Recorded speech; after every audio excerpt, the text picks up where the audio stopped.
et Miami, on serait pas sur la fin du couple, la fin d'un super projet qui a amené le Heat à 2 finales NBA, surprise générale, bien sûr, vous le savez, mais il s'est passé certaines choses ces derniers temps. Déjà, une blessure, puisque Jimmy Butler, vous l'avez vu il y a 2 jours, s'est fait une très très belle entorse, et qu'une nouvelle fois, le cycle des blessures de Jimmy Butler continue. Un homme en plus qu'on a pu redécouvrir, découvrir dans la super série sur Netflix. On a pris le temps de voir un petit peu son cocon l'année dernière, la perte de son père. Il y avait des moments assez émouvants d'ailleurs autour de Jimmy Butler. Bref, je vais commencer par ça, cette déclaration de notre ami Pat Riley qui nous a dit le perdre à la prochaine free agency, je ne le souhaite pas. C'était l'été dernier.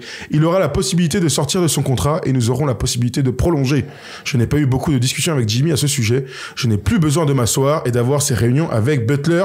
C'est un homme très intelligent. Erwan, avant que tu réagisses à ça et que je te pose plein de questions, sache que tu peux aller à Miami avec pas du tout. Tu peux être à Miami et nous regarder ce soir sur NBA Classic Games. Et ça, c'est grâce à NordVPN.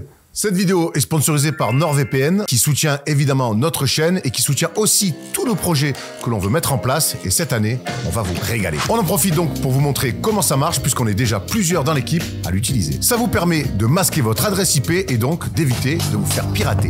Mais ça permet surtout aux fans de sport, et c'est ça qui nous intéresse, d'accéder à des contenus qui sont normalement géobloqués. Pratique, surtout si vous êtes en vacances à l'étranger et si vous voulez voir des diffusions dispo qu'en France, ou si vous voulez voir la F1 gratuitement en se connectant au serveur belge par exemple. Vous savez aussi qu'on est fan de ciné.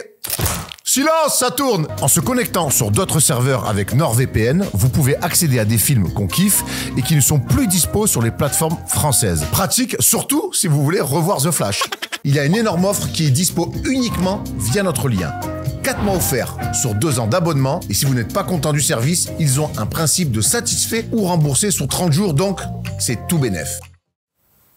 Donc, pour regarder les NBA Classic Games du lundi, si vous n'êtes pas sur le territoire français, vous pouvez utiliser un VPN. Donc, dès ce soir, les amis, c'est le cas pour ceux qui sont expatriés ou juste qui ne sont pas français.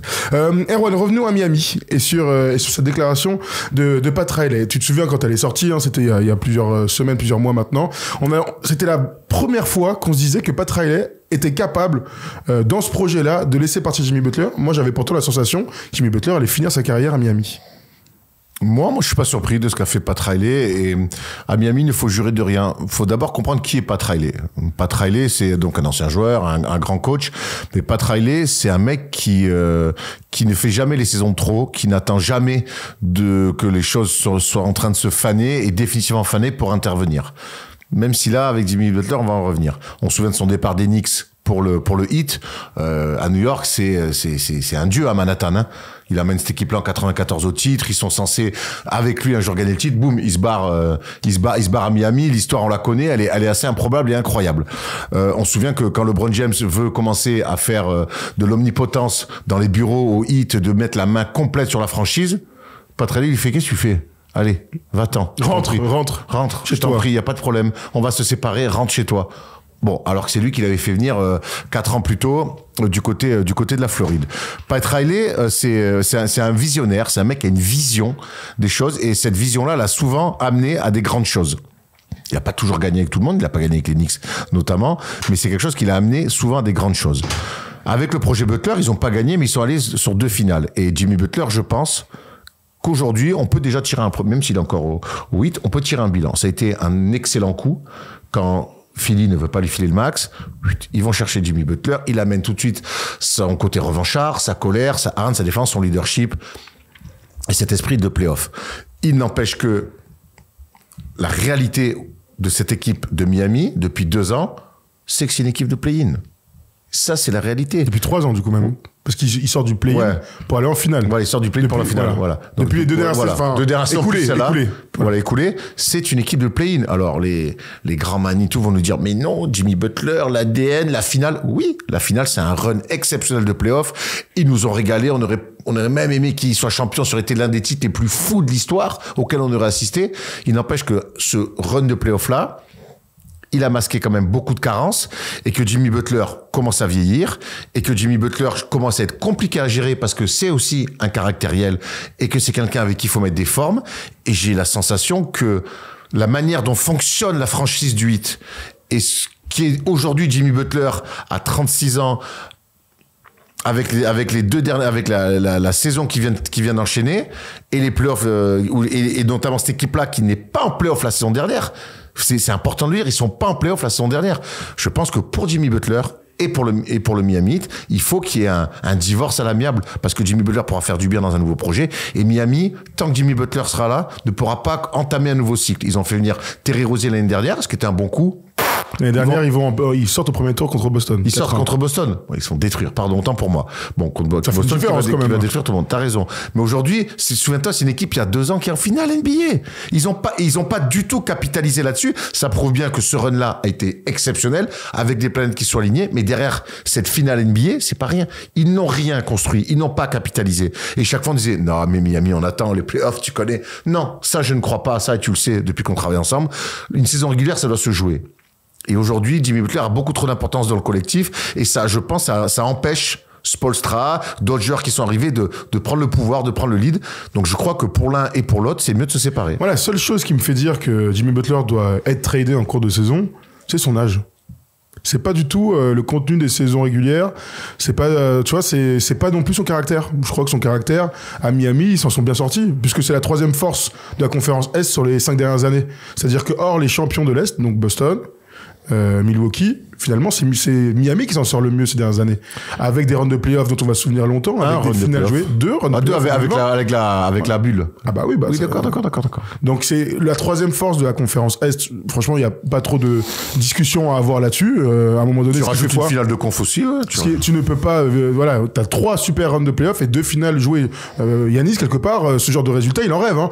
J'en connais un autre. Il est dans Pennsylvanie, il en rêve, hein, le MVP 2023, d'avoir ce type de parcours-là. Donc moi, la seule chose qui me fait dire oui, Pat Riley doit vraiment penser à la suite, peut-être libérer de la charge Jimmy Butler à Greg Spoelstra, c'est son âge, 35 ans, et le contrat qui va avec, donc on peut le remettre sur le top. Jusqu'en 2026, il a l'option de 52 millions. L'année prochaine, il a une player option. 52 millions. C'est ça, il a l'année prochaine une player option qu'il va peut-être activer, sauf si une autre équipe où Miami lui donne beaucoup plus d'argent sur 3 ans et 80 millions, un truc comme ou ça. 100 millions, ou 150 millions, j'en sais rien. Enfin, beaucoup. 120 millions peut-être, mais tu descends de 50 millions ton année à 40 ou 35, tout le monde est gagnant. Encore faut-il que Miami en ait envie. Et ça, la déclaration de Pat Riley, c'était vraiment ah ouais, mais en fait, ils sont plus potes.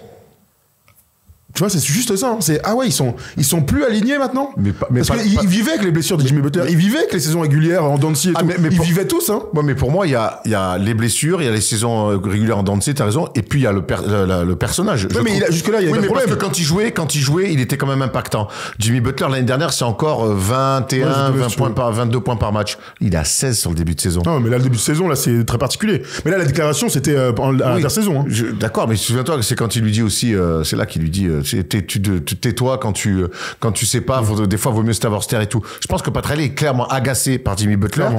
Parce que Pat Riley, c'est un mec qui sait donner du crédit, comme il a su le faire avec Dwayne Wade, comme il a su aller chercher le Shaq. Il sait donner du crédit à des gens qui lui donnent.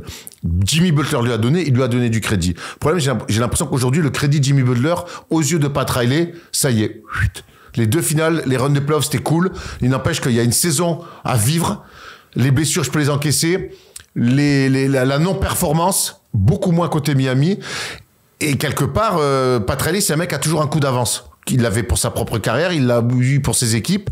Et là, pour moi, je serais pas curieux qu'il y ait un move pendant la saison. Moi, ce qui va m'intéresser aussi, c'est Jimmy Butler a encore une valeur marchande.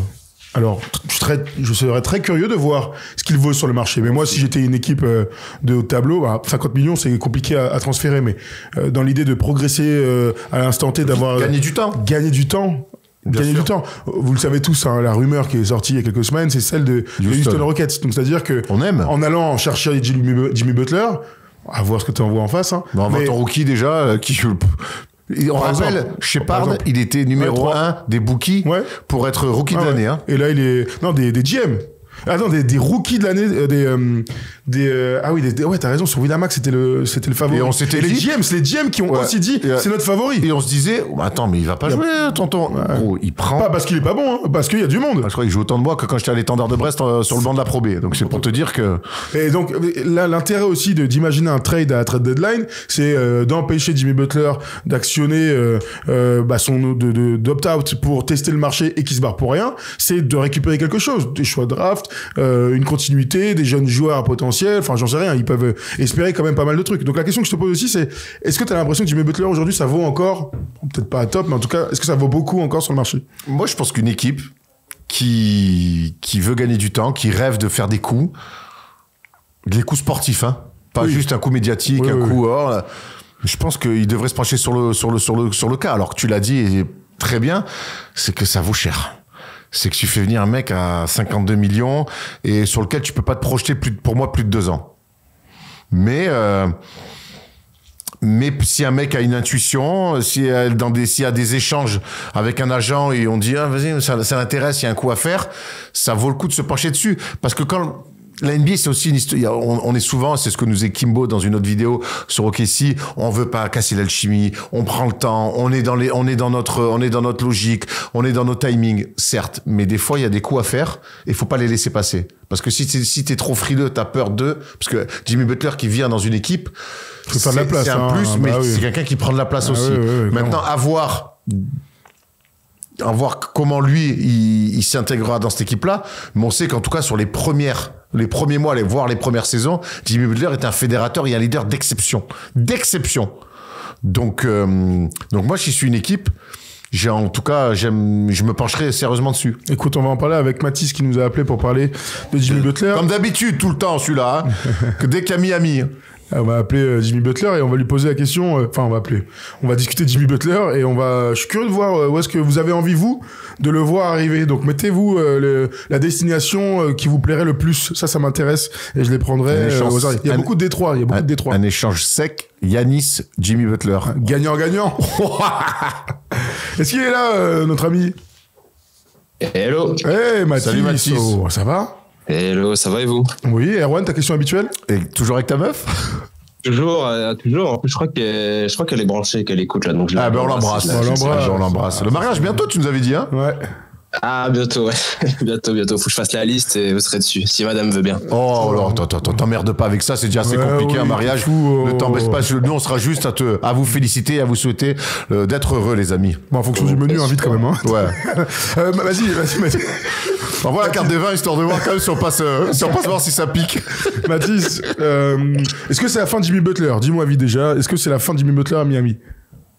La fin, je sais pas, mais franchement, ça pue. Et en fait, moi, je comprends un peu Pat Riley dans cette situation. En fait, juste pour parler un peu de Butler, moi, j'ai pas de problème avec le basketteur. Moi, j'ai un souci avec son attitude. C'est un mec un peu cool, un peu fantasque, voilà, il est attachant, on l'a vu dans la série, etc. Mais moi, en fait, le problème que j'ai avec lui, c'est que depuis quelques temps, il se comporte comme quelqu'un pour qui tout lui est dû, pour qui il n'a plus rien à prouver, rien à faire, et en mode Miami doit baisser son froc pour lui. Frérot, t'as choisi la mauvaise franchise pour te comporter comme ça.